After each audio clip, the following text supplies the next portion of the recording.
Halo teman-teman semua, Assalamualaikum warahmatullahi wabarakatuh. Kembali lagi bersama Mimin di channel Bukan Ilmu Gaib. Apa kabar semua? Semoga baik-baik aja ya. Tak lupa Mimin mendoakan semua teman-teman Mimin agar dilancarkan rezekinya, disehatkan jasmani serta rohaninya.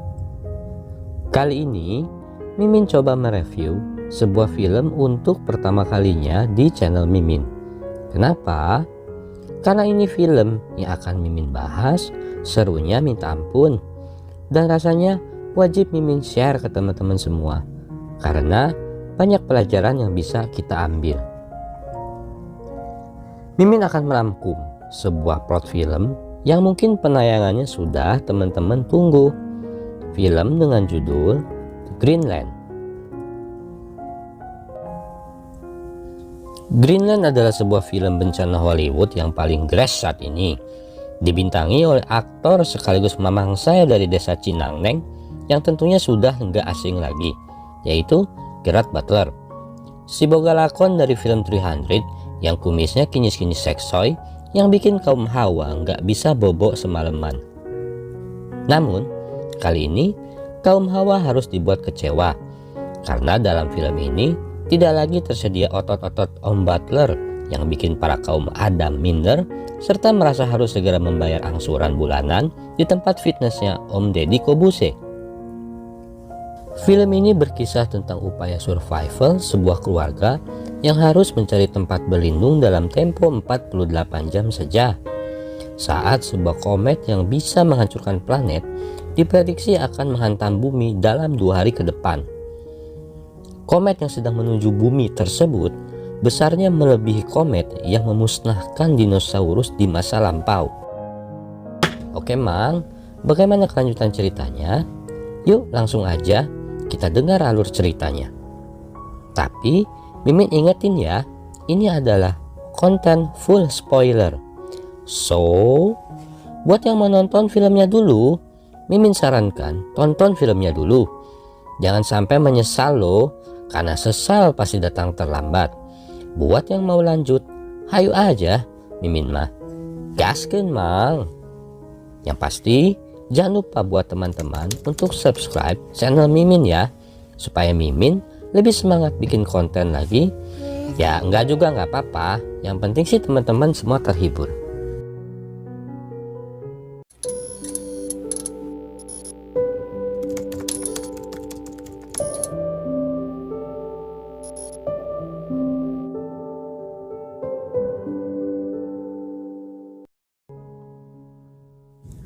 Film dimulai dengan memperlihatkan seorang arsitek gedung pencakar langit bernama John Garrity. Terlihat di mana John yang sedang melaweng, yang mana dari raut wajahnya terlihat John sedang mengalami kegalauan mencapai level 15 bon cabe. Si John terlihat merasa ada hal-hal yang mengganjal dalam hatinya. Entah karena cicilan Honda Beat yang belum lunas, atau bisa saja doi sedang dikejar-kejar debt collector karena belum bayar angsuran Avanza-nya. Yang intinya masalah itu membuat si John terlihat tidak fokus dengan pekerjaannya. John pun lantas didekati oleh anak buahnya, sebut saja namanya Bunga. Bunga lalu menyuruhnya untuk pulang dan beristirahat. Dan John pun mengiyakan setelah mendapat jaminan bahwa si Bunga pasti akan menyelesaikan pekerjaan si John. Di perjalanan, John mendengar berita di radio tentang komet yang sebentar lagi akan terlihat dari bumi yang diberi nama Komet Clark. Setibanya di rumah, John terlihat ragu untuk mengetuk pintu. Ngonopo iki? Aku ndak ngerti.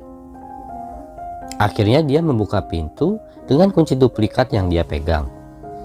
Di dalam rumahnya, John bertemu istrinya Allison yang sedang berolahraga. Dengan kesang yang mengalir deras, Allison berbincang-bincang dengan si John. Terlihat ada kekakuan antara satu sama lain dari perbincangan itu. Karena apa ya? Karena ini bukan berita gosip, mari kita lupakan alasan-alasan itu. Dan biarkan itu menjadi misteri di antara mereka berdua. Kita sebagai penonton gak perlu kepo dan mencampuri urusan rumah tangga orang. Bagi teman-teman yang kekeh pengen tahu masalah rumah tangganya apa, percayalah, tidak ada masalah rumah tangga serumit masalah di sinetron Indosiar. #kumenangis. Kemudian John bertemu anaknya yang bernama Nathan. Nathan terlihat sangat bahagia ketika dia bertemu dengan ayahnya, sambil memamerkan gambar komet yang lagi viral yang sedang dinanti kedatangannya oleh penduduk di seluruh dunia. Dari adegan ini, maka diketahui bahwa Nathan menderita sebuah penyakit diabetes. Hal itu terlihat dari alat yang terpasang di pinggangnya. Hal itu mungkin yang membuat John galau sepanjang hari. Dan sekaligus informasi penting buat teman-teman semua, bahwa ternyata anak kecil juga bisa terkena diabetes. Jangan dikira hanya bapak-bapak atau emak-emak saja, atau mas-mas yang doyan minum cocok-colat dan teh botol atau kopi sasetan di warung Mang Dudung. Karena itu gak ada salahnya semenjak kita muda ini, kita perlu menjaga pola makan serta minum kita. Lanjut ke cerita. Allison tengah bersiap mengadakan pesta dengan tetangga mereka untuk nobar lewatnya komet antar bintang di rumahnya. Allison meminta John untuk berbelanja ke Alfamart terdekat. Namun, karena Alfamart tidak menjual minuman beralkohol, John pun akhirnya pindah berbelanja di supermarket yang lebih besar. Saat berbelanja untuk persiapan pesta, John dan Nathan melihat armada jet pengangkut kargo militer terbang dengan formasi yang membuat mereka bingung. Saat di dalam toko, John menerima sebuah panggilan telepon otomatis yang aneh dari Departemen Keamanan Dalam Negeri, yang memberitahukan bahwa ia dan keluarganya telah dipilih sebelumnya untuk pergi ke tempat penampungan darurat di Greenland. Khawatir dengan pesan yang diterimanya ini, John bergegas pulang. Di tengah perjalanan, John melihat kendaraan militer lalu lalang yang membuatnya semakin khawatir. Setibanya di rumah, John segera menemui Allison. Namun, terlihat Allison sedang sibuk kumpul-kumpul dengan para tetangganya. Lalu, John memanggil Allison ke dapur, mencoba menjelaskan perihal pesan yang tadi dia terima dari presiden. Namun, Allison gak percaya gitu aja dengan apa yang disampaikan oleh John. Allison pun kembali bergabung dengan tetangganya di ruang televisi. Saat itu, terlihat di televisi sebuah pecahan komet baru saja memasuki atmosfer bumi. Mereka pun tampak terkagum-kagum. Tampaknya belum ada yang menyadari bahwa manusia diambang kepunahan seandainya komet itu menyentuh daratan bumi. Dan hitungan mundur pun dimulai. 5, 4, 3, 2, 1. Namun, pada tayangan televisi tersebut tidak terlihat benturan di laut yang seharusnya terjadi. John melihat keluar rumah. Terlihat burung-burung berterbangan di atas rumah. Suasana terasa sangat hening. Lalu,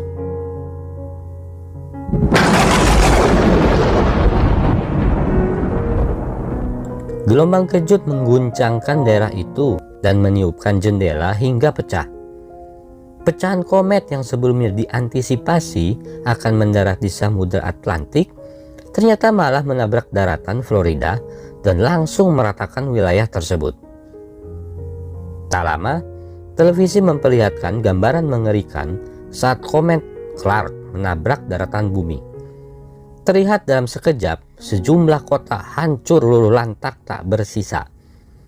Sontak kepanikan pun muncul di raut wajah seisi rumah. Di tengah kepanikan, tiba-tiba HP John berbunyi lagi.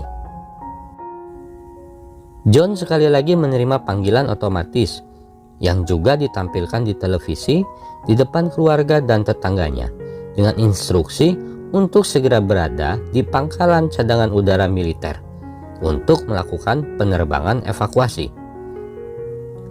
Semua tetangganya keheranan, kenapa hanya John yang menerima panggilan itu? Entahlah, mungkin karena bayaran mereka nggak sebesar John, sehingga mereka harus mati lebih awal dalam film tersebut. Ketakutan setelah membaca pesan dari pemerintah untuk John, para tetangga mereka berhamburan keluar rumah untuk melihat apa mereka menerima pesan yang serupa di televisinya. Sementara John dan keluarga bergegas untuk berkemas dan pergi mengikuti instruksi dari pesan tersebut. Di luar, terlihat langit sudah mulai berubah kemerah-merahan seperti terbakar oleh panasnya hawa yang dikeluarkan komet itu. Sungguh merupakan ilustrasi kiamat yang sangat mengerikan. Lalu John pun berangkat dengan mobilnya. Namun, saat hendak akan pergi keluar rumah, John bertemu dengan tetangga mereka yang enggak menerima pesan khusus dari presiden. Mereka pun meminta tolong kepada John agar diajak. Namun, John tidak bisa berbuat apa-apa. Karena pesan tersebut secara khusus menyebutkan nama-nama dari orang-orang terpilihnya itu. Artinya, kalaupun mereka John ajak, mereka pasti tidak akan diizinkan untuk masuk oleh petugas militer di sana. Dengan perasaan sedih, John terpaksa meninggalkan para tetangga serta teman-teman kongkownya selama ini. Sungguh tidak terbayangkan perasaan John saat itu, di mana dia hanya bisa melihat serta membiarkan semua tetangganya tewas terbakar meteor seperti dinosaurus. Kepanikan tentu melanda kepada orang-orang saat itu, saat bumi diambang kehancuran serta manusia menuju detik-detik kepunahannya. Malam pun tiba. Dalam perjalanan, John terjebak kemacetan lalu lintas. Pikirnya bagaimana mungkin bisa sampai ke lokasi tujuan tepat pada waktunya dalam kondisi macet seperti ini. John pun berinisiatif memutar balik mobilnya dengan melawan arus, lalu mencoba mencari jalan lain agar bisa sampai ke pangkalan militer. Tiba di pangkalan militer, terlihat ribuan manusia sudah berkumpul dan memaksa untuk masuk ke dalam. Kepanikan benar-benar sudah terlihat di penduduk kota tersebut. John lalu mencoba menerobos masuk ke kerumunan manusia, sehingga akhirnya berada di pintu pemeriksaan. John, Allison, dan Nathan pun akhirnya lolos pemeriksaan setelah memperlihatkan barcode dari handphonenya yang dikirim melalui pesan rahasia dari pemerintah. John dipasangkan gelang ID ala-ala dunia fantasi. Apakah gelang itu glow in the dark? Saya tidak tahu. Apakah Anda ingin tahu? Saya yakin, saya rasa Anda juga tidak ingin tahu. Lanjut. Namun saat mereka hendak menaiki pesawat terbang, Jos kan Jos. John sadar bahwa obat diabetes Nathan tertinggal di mobil mereka. Alamak, sontak mereka pun panik. Setelah sedikit berdebat dengan Allison, John memutuskan untuk kembali lagi ke mobil untuk mengambil obat Nathan. Namun, petugas sebut saja bernama Samsudin di sana mengatakan bahwa John hanya punya waktu 20 menit lagi karena pesawat akan segera lepas landas menuju bunker rahasia tersebut. Sementara si John pergi, Allison malah meminta si Samsudin, petugas yang tadi, menyusul John ke mobilnya dan memastikan John naik pesawat. Lalu, petugas itu berkata, dan Allison lagi-lagi membuat kebodohan dengan menjelaskan tentang kondisi penyakit diabetes Nathan kepada Samsudin. Samsudin langsung memanggil rekannya bernama Tarno, dan mereka berdua mengatakan kepada Allison bahwa orang sakit tidak diizinkan untuk masuk ke dalam penerbangan ke Greenland. Sadar bahwa dirinya sudah salah bertindak, Allison mencoba berkelit, namun sudah terlambat. Samsudin lalu membawa Allison untuk bertemu atasannya langsung. Di tempat lain, John akhirnya berhasil mengambil obat diabetes Nathan. Dia segera kembali ke dalam pangkalan. Namun seperti yang sudah teman-teman prediksi, di sana John tidak menemukan keluarganya. Sedangkan Allison masih berusaha meyakinkan atasan Samsudin agar Nathan diizinkan ikut dalam penerbangan tersebut. Namun, atasan Samsudin tersebut bersikukuh tidak mengizinkan Nathan untuk ikut, sambil bercerita bahwa seluruh keluarganya pun juga tidak terpilih. Bahkan 99% pasukan di sini tidak terpilih. Mereka hanya menjalankan pengabdian terakhir untuk negaranya sembari menunggu ajal saat komet menghantam bumi. Allison pun tidak bisa berkata-kata lagi. Di tempat lain, John yang sudah berada di dalam pesawat terus mencari keluarganya, namun tak juga ketemu. John mencoba menghubungi lewat handphonenya, tapi sinyalnya bapuk, pesannya tidak terkirim. Di dalam pesawat, John ditanya salah satu penumpang yang terheran-heran karena John terlihat membawa obat. Orang itu lantas bertanya,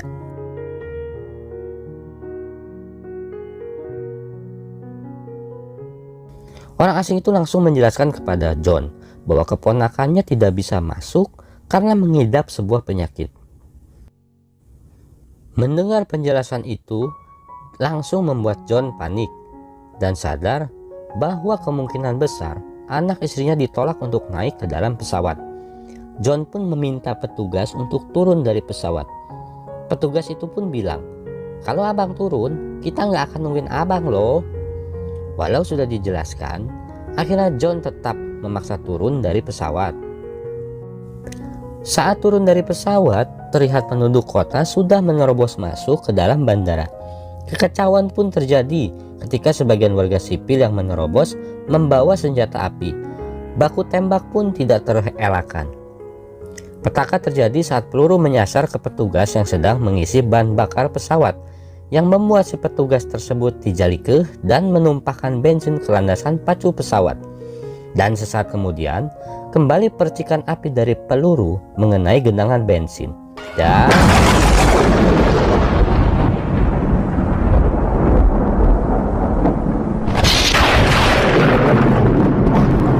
pesawat pun meledak. Sementara John berlari dari lapangan bandara ke dalam hanggar.